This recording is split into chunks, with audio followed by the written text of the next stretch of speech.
lagi rame, awak lagi sepi, untuk bayi yang terlahir ke muka bumi itu nangis, bukan tertawa.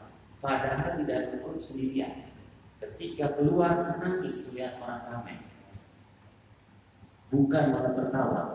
Sedangkan bayi itu adalah manusia yang terlahir tanpa dosa, tanpa dosa.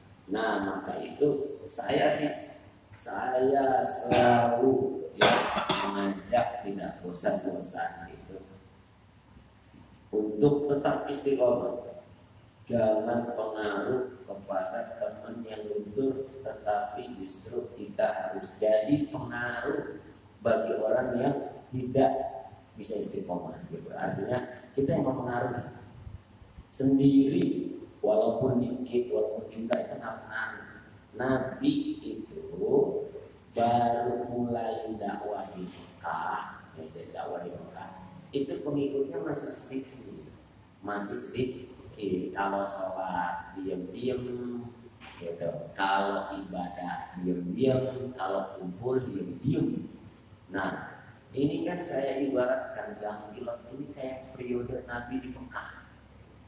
Kayak Nabi masih di Mekah. Jadi masih banyak yang jahiliyah. Wajar saja kalau masih ada yang kadang ikut, kadang nggak ikut, kadang ada, kadang nggak ada, kadang-kadang nggak ada, keseringan nggak ada juga, gitu. Ya itu biasa. Yang penting kita ini yang datang ini perlu pemantapan hati supaya kita bisa berada di kondisi apapun dalam kondisi senang dan bahagia. Itu. Bagaimana sih bisa bahagia? Ya, man as'adun nas, siapa orang yang paling bahagia? Man as'adun nas, orang yang bisa membahagiakan orang lain. Saat kita bisa bikin orang tertawa, di saat itu sebenarnya kebahagiaan itu ada.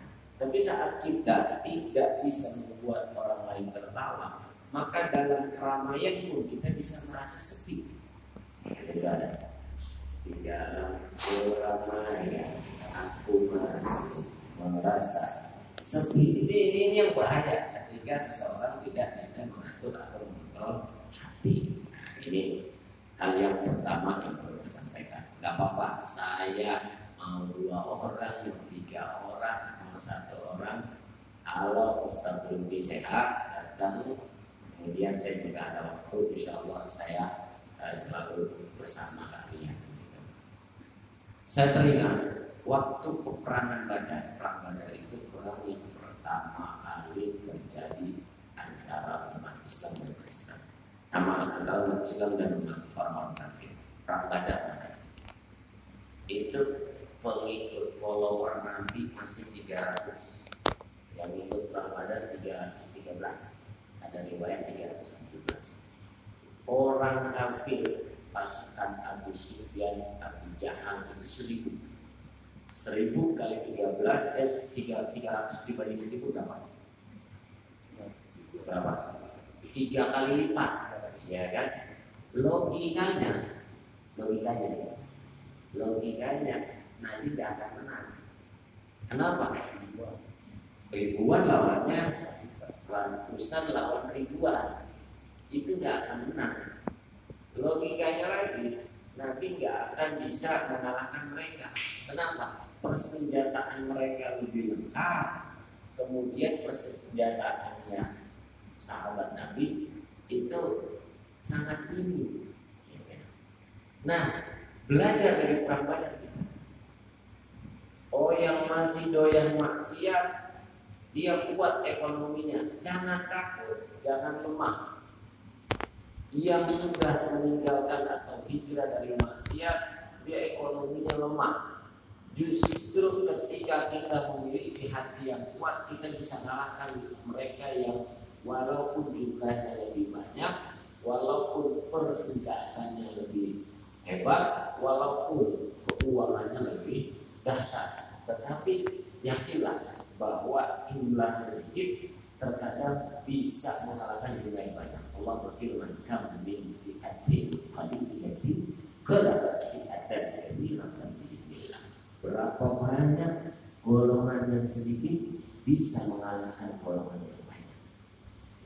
Itu poin pertama. Nah, di dalam perang Kisarabada itu ada sahabat yang namanya Sawat ibnu Ghaziah. Sawat ibnu Ghaziah, sahabat yang enggak ikut komando Nabi.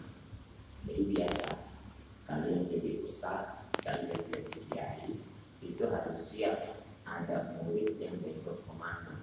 Ternyata di zaman Nabi, saya makanya nggak heran kalau udah dikasih tahu ada komando aja terus masih ada yang nggak ngaji, nggak apa-apa. Kita juga sebagai ustaz, sebagai kiai, sebagai ulama itu kalau mau ngikutin langkah Nabi gak usah kecewa. Karena Nabi pun ketika di zamannya para sahabat itu diajak untuk masuk dalam satu barisan tidak mau.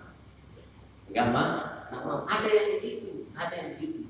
Dan itu selalu sejarah. Kita kalau belajar sejarah itu akan mengulangi dalam satu formasi keadaan yang lain, begitu pun akan terjadi. Jadi murid tidak taat guru nggak apa-apa.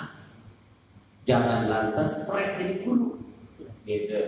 Murid tidak taat kiai nggak apa-apa. Jangan lantas kiainya patah semangat atau patah hati, gitu. Nah itu di zaman